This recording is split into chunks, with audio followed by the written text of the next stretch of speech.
I'm Spencer Levy, and welcome to a special year-end episode of the Weekly Take. A lot happened in 2020, but bottom line, it was the year of COVID-19. The pandemic's severe effects resounded worldwide, disrupting the way all of us live, work, and play. We launched the show back in March, after the lockdown interrupted our modus operandi. We couldn't travel, we couldn't do lunch, or meet up for a site inspection, but we could keep talking. And that's what this podcast was all about. We launched the Weekly Take to maintain important relationships, share informative perspectives, and offer a commercial real estate lens on current events. It was above all to stay connected with clients, with colleagues, with you. And we have big plans for the year ahead. That was a drop the mic moment. I think that was extremely well said. Thank you, Melina Cordero, one of our repeat guests. Melina, a managing director, was one of the dozens of experts and insiders who made our debut season a success in 2020. We welcome some of CBRE's best talent alongside an impressive array of outside thought leaders and C-suite executives who shared their insights on our air. This episode is a tribute to them all. We'll look back at some of my favorite insights, topics, and thought-provoking exchanges. We'll also remember some moments of fun, clips from the show, plus exclusive outtakes as well. So before the ball drops to signal the end of 2020, we bring you a yearly take on the Weekly Take. Coming up, a look back at our first season. That's right now on the Weekly Take.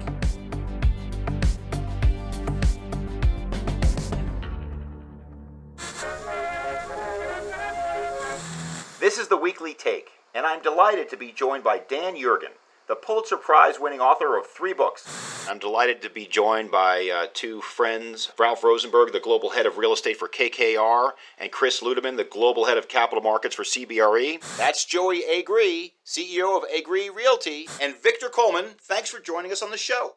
Through the magic of digital media, our guests joined us from their homes and home offices around the world to discuss notable trends and developments. That's Jeffrey DeBoer in Washington, D.C. Manish, you're speaking to us from Singapore. And Joanne, thank you so much for joining us from London. But let's start our walk down memory lane at the very beginning. Here's our first guest, my friend and CBRE's head of New York capital markets, Darcy Stakem, back in March. She tried to put the shock and economic uncertainty of the pandemic into historical perspective. Yeah, look, I've been around a while. I've definitely seen a lot of cycles. I would say that this most reminds me of the 9/11 attacks, which was, of course, an attack on people, an act of war. This is, of course, another attack on people. The difference being that after 9/11, everybody was very compassionate, ran out, donated everything they could, volunteered wherever they could. Here, people are fear of contagion and hunkered down. So, this is a great time for everybody to remember that if you got 50 masks and 600 pairs of gloves, take them to your hospital. You don't need that many. You're in self-isolation. Economically, it a little bit reminds me of 2008 in the sense that the capital markets or the credit markets did seize up there, but they seized up entirely. We have seen damage in the CMBS market. We've seen a European bank pull credit lines on some mortgage REITs, but quickly get slapped back for doing so. The feds are helping. Well, hopefully we'll see some help within the consumer spending, corporate earnings, and therefore, we'll be able to maybe through self-isolation get through this crescendo and recover more quickly than 2008. We followed that up on week 2 with CBRE Vice Chairman Todd Littman from our Chicago office. Todd analyzed an emerging trend, something new and unusual in the button-down business world, the once uncommon reality of work from home, and the impact it was having across the real estate world. I have some clients that feel like, work from home is going to be here to stay and it's working for them and they think they may take less space. I've had other clients that are really focusing on efficiency that are saying we actually need to take more space because we need our own space. It shows you that you need space. We don't want this densification to continue. I think co-working is something that folks are talking about. What's the future of that and how are you going to utilize that? Of course, work from home was perhaps the hot topic, and we returned to it throughout 2020. More broadly, we talked about the changing nature of the workplace, including new or accelerated ideas like agile and flexible space, the hub and spoke model, and the concept of live, work, play, and more. I think that the key takeaways were absolutely that flexibility is here to stay. That was CBRE's Global Head of Occupier Research, Julie Whalen, a repeat guest on the Weekly Take. On episode 18, she and Brandon Ford, our Head of Occupier Accounts, discussed a survey we published over the summer. It was called The Future of Office. And this was the takeaway. Despite the challenges posed by the pandemic and the new trend towards remote work, their view is the office ain't dead yet. Here we are talking about that survey back in July. So what that indicates to me is that companies are keeping the reins on what functions they are going to allow to be put into a full-time remote bucket, because there is a certain amount of culture, there's a certain amount of productivity, innovation, and also individual employee performance that needs to go into that decision that employees alone can't drive. However, the trust factor between employees and employers in having choice when you wake up of where you're going to go any given day is certainly going to be highlighted. And so that's what we have learned through this survey. Well, Brandon, there was a lot of words that I totally agree with Julie that she took away from that survey. Trust, choice, flexibility. She didn't use the word agility, but I'm sure she was thinking it. Which of those key words are our clients thinking about today? I think most of our occupiers, first and foremost, is trust. They're making decisions first and foremost on the safety of their employees, the health of their employees, and that really does come first. Beyond the way people were working, we also covered the way people live and how developers of various residential asset types had to adapt. What we're seeing is a breaking down of traditional boundaries between where we work and where we live and what we do in each of those places. That was CBRE's Joe Winchester on episode 35, discussing an emerging type of shared housing known as co-living. Joe was joined by Adina Davis of Greystar, a global developer leading this new concept. Despite the difficulties of sharing space at a time when social distancing was the rule, Adina suggested we look at it from another angle. I think with the pandemic, we've seen loneliness and social isolation on the rise, especially for single-person households. So again, I believe that density is not an issue for these developments and actually helps people stay connected and sane in situations like this. Around back to school time, student housing developer Bill Bayless of American Campus Communities joined us in September. Bill counted his blessings that his business hadn't experienced a worst-case scenario. In fact, he said rent collections at ACC's off-campus housing was more than passing the COVID stress test. But he probably spoke for many sectors when he admitted that the pandemic likely changed his business forever. Now, as we look at the new products we're designing, I told our board of directors, in having been a developer all my entire life, never have I ever looked at a set of plans and said, okay, how will this property perform during a pandemic? We will never again look at a set of plans without asking, how will this property perform in a pandemic? Of course, we explored some tougher terrain too. Look no further than the realm of senior housing, a vital asset type serving an at-risk population. On episode 27 in October, we talked with the CEO of one of the largest owner-operators in the nation, Joel Nelson of LCS. The reality is that COVID has impacted our communities, those with skilled nursing, acute care facilities, and then we at LCS have a full continuum of care in assisted living, memory care, independent living. But the reality is less than 1% of our seniors were impacted by the actual disease itself.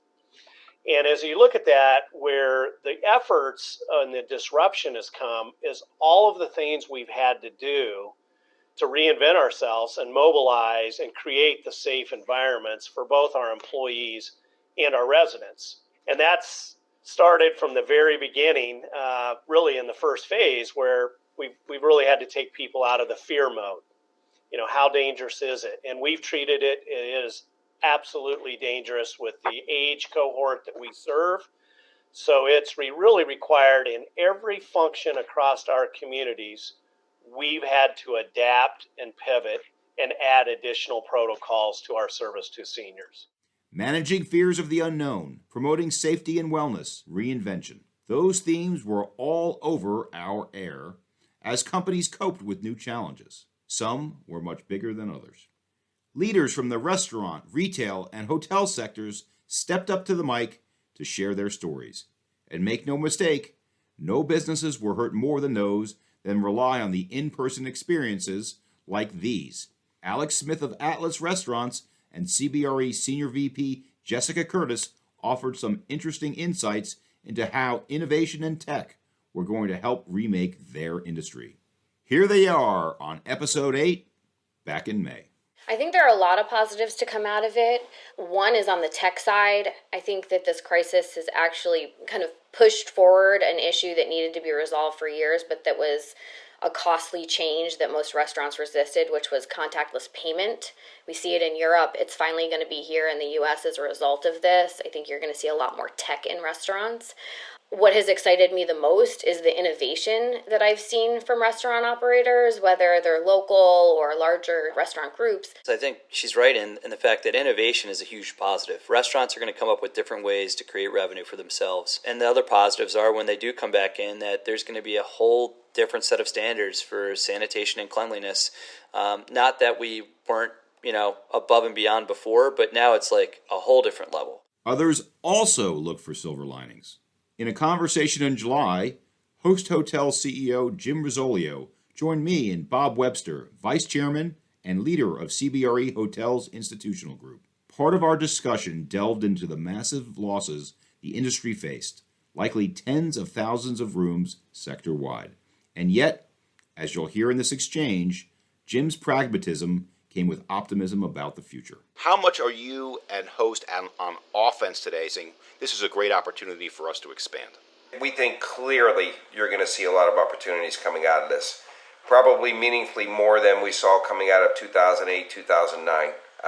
Because of the severity of the decline and the time frame of the decline, I don't think a lot of people are going to be able to survive. I think it's still a little early. There just aren't that many, quote, durable assets out there that are trading today. I think underwriting is going to be, underwriting a hotel's operating performance. I'd love to get Bob's perspective on this. You're not going to be able to make a buy based on 2021 numbers or 2022 numbers. I really think you're going to have to look out beyond 2022 to 23 and 24 and wrap your arms around how you think a property is going to perform coming out of this. Obviously, first things first, Spencer. We got to get through this crisis. We got to get a vaccine. We need a vaccine or a strong therapeutic, I think, to give businesses and groups the confidence that they need to travel again, that their employees are going to be safe. And I think it's going to take some time before that happens. Now that multiple vaccines are being distributed, we'll see how hotels and travel, restaurants, retail, and other experience-oriented industries recover. We're sure to revisit those in 2021. And speaking of vaccines in the future, we've done a lot of forecasting on our show. No guest put in more work on that front than CBRE's chief global economist, Richard Barkham. But instead of a prediction, I want to call out an appreciation Richard offered. On his November appearance, Richard surely spoke for many in recognizing the impact of the vaccine and the work behind its discovery. It's an extremely remarkable story, and I think it's testimony to the real vigor, inventiveness. It's not just in the United States, but a lot of it is in the United States around the medical and the pharmaceutical industry. But it's this kind of human spirit as well. It's just really incredible how optimistic and kind of raring to go the American people have remained, even in the tooth of this kind of political tumult. The can-do attitude of the Americans, I think, is really remarkable. Remarkable indeed. Meanwhile, our guest list featured A-listers from across the spectrum of the commercial real estate world. Influencers and thought leaders, such as Microsoft's head of real estate, Michael Ford, futurist Dror Poleg, and the C-suite leaders of sectors that have been helping to drive the recovery and moving to the fore of our business. But I can sum up the biggest highlight in one word: industrial. Whether it was data centers, life sciences, or cold storage, entrepreneurs like Sid Brown of NFI Industries, a leader in third-party logistics and the reverse supply chain, emerged as stars. I just want to let you know that nobody has ever accused me of being a scientist or an artist. So I appreciate the level of competency that you've just attributed to the 3PL industry. Now on the subject of art, before we wrap up, can we just remember some of the other things we talked about this year, like movies and food, and of course, my passion, music from the early 1980s. Here's a question I asked CBRE's CFO, Leah Stearns, from episode 32 about her personal story. I'm going to reopen that same door again and talk about a song that I think explains a lot of things about career journeys, which was by the Talking Heads, who had a song that was entitled Once in a Lifetime. And they had a line, you may ask yourself, how did I get here? Leah, you are the CFO of one of the largest corporations in the world.